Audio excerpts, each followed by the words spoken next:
మోకాళ్ళ మీద నిలబడి నిరసన తెలిపిన ఆశా వర్కర్లు. ఒకవైపు మోకాళ్ళ మీద నిలబడి నిరసన కార్యక్రమం, మరోవైపు షాపుకు తిరుగుతూ భిక్షాటన చేసిన వైనం. రాష్ట్ర వ్యాప్తంగా ఆశా వర్కర్ల సమ్మె 10వ రోజుకి చేరింది. ఆశా వర్కర్లు భిక్షాటన చేస్తూ ఒకవైపు అంబేద్కర్ చౌరస్తాలో మండు టెండల్లో అంబేద్కర్ ముందు మోకాళ్ళ మీద నిలబడి నిరసన తెలిపారు. కనీస వేతనం కావాలి అంటూ నినాదంతో మొదలుపెట్టి ప్రస్తుత కాలంలో చాలీచాలని జీతాలతో ఎలా బతకాలి అంటూ ప్రశ్నించారు. ఢిల్లీలో మహిళల కోసం కొట్లాడిన కేసీఆర్ కూతురు కవితకు తమ 10 రోజుల నిరసన కార్యక్రమం తెలుసుకోలేదా? కనీసం కేసీఆర్తో కవిత మాట్లాడొచ్చు కదా అంటూ ఆశా వర్కర్లు కవితను ప్రశ్నించారు. ఏసీలో మీరు, ఎండలో మేమా అంటూ నినాదించారు. కరోనా టైంలో మాకు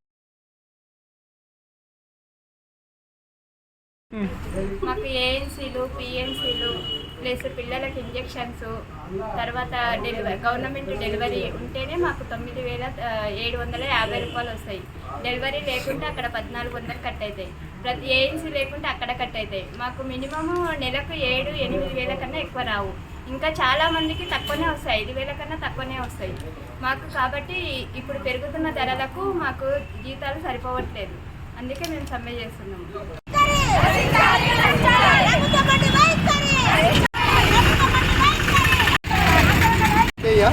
సిఐటియు జిల్లా సహాయ కార్యదర్శి. తెలంగాణ ఆశా కార్యకర్తలు గత 10 రోజుల నుంచి నిరవధికంగా హెచ్ఎల్ల మండల కేంద్రంలో సమ్మె చేస్తున్నారు. దీని ప్రధానమైన డిమాండ్లో కనీస వేతనము సుప్రీంకోర్టు తీర్పు ప్రకారము 26,000 రూపాయలు ఇవ్వాలని. వీళ్ళకు ఫిక్స్డ్ వేతనం లేదు. మిగతా డిపార్ట్మెంట్లో ఫిక్స్డ్ వేతనం ఉంది, వీళ్ళకి మాకు ఫిక్స్డ్ వేతనం లేదు. కాబట్టి కనీసము ఫిక్స్డ్ వేతనం 18,000 రూపాయలు ఇవ్వాలని. అదేవిధంగా ఆరోగ్య బీమా 5 లక్షలు, ఉద్యోగ విరమణ వయసు 60 సంవత్సరాలు మాత్రం పెట్టి ఉద్యోగ విరమణ తర్వాత 10 లక్షల రూపాయలు ఇవ్వాలని ప్రధాన డిమాండ్. అదేవిధంగా ఈఎస్ఐపీ సౌకర్యాలు కల్పించాలని. మరి ఈరోజు ముఖ్యమంత్రి వాళ్ళు కేసీఆర్ గారు ఏమంటున్నారంటే, మీరు సమ్మె విరమించండి, విధులకు చేరండి, తర్వాత మాట్లాడదామని చెప్తున్నారు. మరి మేము అడుగుతున్నాము సిఐటియుగా, మరి ఉద్యమంలో ఉన్నటువంటి కేసీఆర్ గారు 2013లో ఇది ఆశా, అంగన్వాడీ, మధ్యాహ్న భోజన వాళ్ళు మరియు మున్సిపల్ కార్మికులు, గ్రామ పంచాయతీ కార్మికులు సమ్మెలు చేస్తుండే సమ్మె శిబిరానికి వచ్చి మన తెలంగాణ ప్రభుత్వం ఏర్పడితే ఇప్పుడున్నటువంటి కాంట్రాక్టర్ వ్యవస్థ, దిక్కుమాలిన వ్యవస్థ, ఈ దిక్కుమాలిన వ్యవస్థను మనం వస్తే ఖచ్చితంగా నామరూపాలు లేకుండా చేస్తామని చెప్పినటువంటి కేసీఆర్ గారు ఈరోజు ఉద్యమాలు చేస్తుంటే అక్రమ అరెస్టులతో అంచువేయాలని చూస్తున్నారు, అరెస్ట్ చేశారు. అదేవిధంగా నిన్న అరెస్ట్ చేశారు. నిన్న ఆశా కార్యకర్తలు ఎమ్మెల్యే కాంపౌండ్ హౌస్ ముట్టడి ఉంటే అదే సందర్భంలో అరెస్ట్ చేశారు. ఈరోజు అంగన్వాడీ కార్యకర్తలు హైదరాబాద్ ఉంటే అదేవిధంగా ఉదయం అరెస్ట్ చేశారు. మరి ఇలా అక్రమ అరెస్టులు చేస్తే ఉద్యమాలను ఆపలేమని మేము చెప్తున్నాం. అదేవిధంగా గతంలో ఉద్యమాలు చేసేటువంటి కేసీఆర్ గారు ఉద్యమాలు అంచువేయాలని చూస్తే ఎంత అనుబంధకాలు చూస్తే అంత ఉబెత్తున ఉద్యమాలు లేస్తాయని.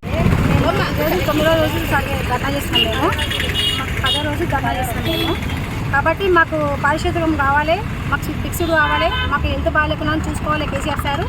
దీనికోసం హెల్త్ కార్డు కోసం వేయాలి, ఖచ్చితంగా కావాలి. ఆయన ఇచ్చేంత ద్వారా మేము పోరాటం చేస్తూనే ఉంటాము. అంతే మా యునమి. సరే, మేము సమ్మె చేయబట్టి మరి 10 రోజులు కావస్తుంది. ఎలాంటి ఒక స్పందన మాకు లేదు. మరి కేసీఆర్ సార్ వారి బిడ్డ కవితమ్మ మరి మహిళల కొరకు పోరాడింది. మరి మేము కూడా మహిళలమే కదా, మరి మీ నాయనని ఎందుకు అడగడం లేదా అని మేము కూడా కోరుకుంటున్నాము. పర్మనెంట్ చేసి మాకు కొంచెం రిటైర్మెంట్కి ఒక 5 లక్షలు, చచ్చిపోతే ఒక 5 లక్షలు పింఛని, ఇది ఒక్కటి మాకు ఇదన్నా మాకు చేస్తే బాగుంటుంది. ప్రభుత్వ ఉద్యోగులకు గుర్తించి మాకు మరీ కోరుకుంటున్నాం మేము. ఈ సమ్మె 10వ రోజుకి వచ్చింది. మరి కేసీఆర్ సారు మమ్మల్ని ఇంకా ఏం స్పందించడం లేదు. మరి నిన్న ఎమ్మెల్యే వారి ఇంటికి, లక్ష్మీరెడ్డి సార్ ఇంటికి ముట్టడికి వెళ్ళినాము. అక్కడ లేడని చెప్పిండ్రు.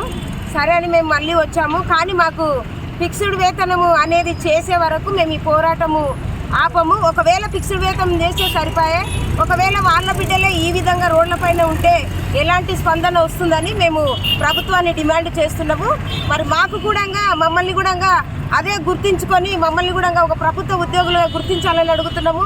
వాళ్ళ ఇంట్లో నుంచి ఇవ్వమని అడగటం లేదు, కానీ మేము చేసే ఒక పనులను బట్టి మాకు వేతనము సరిపోవడం లేదని మరి ప్రభుత్వాన్ని మేము డిమాండ్ చేస్తున్నాము.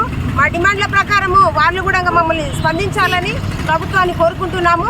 అదేవిధంగా ఒకవేళ మేము ఈ సమ్మె కూడా ఒకవేళ విరమించకుంటే మేము ఏడికైనా సరే సిద్ధంగా ఉన్నామని ఈ యొక్క సమ్మె ముఖ్యంగా మేము కోరుకుంటున్నాము. అదేవిధంగా మరి అరెస్టులు చేయడము కాదు, గొప్పతనం కాదు, కానీ మమ్మల్ని ఉద్యోగులుగా గుర్తించాలని మేము ప్రభుత్వాన్ని వేడుకుంటున్నాము. మరి ఈ సమ్మె ఎందుకు చేస్తున్నారని కరోనా కాలంలో కానీ ఏ విషయంలో అన్ని విషయాలలో వాడుకున్నారు. మరి మేము ఏది చేయలేదు అని చెప్పలేము, అన్ని చేశాము, అన్నిటికీ సిద్ధంగా ఉన్నాం. కాబట్టి మమ్మల్ని ప్రభుత్వ ఉద్యోగులుగా గుర్తించాలని ఈ సభాముఖంగా మేము వేడుకుంటున్నాము. మరి ఈ సమ్మె యొక్క ముఖ్య ఉద్దేశం ఏంటంటే మాకు ఒక హెల్త్ కార్డులు అంటూ లేవు. ఒకవేళ మా పిల్లలకి ఏమన్నా అయినా మేము చూపించుకునే పరిస్థితుల్లో లేము. ఇదే నమ్ముకొని బ్రతుకుతున్నాం. కాబట్టి మా బ్రతుకులకు ఒక కారణం అంటూ ఉండాలి, ఒక గుర్తింపు అంటూ ఉండాలని మేము ప్రభుత్వాన్ని డిమాండ్ చేస్తాం.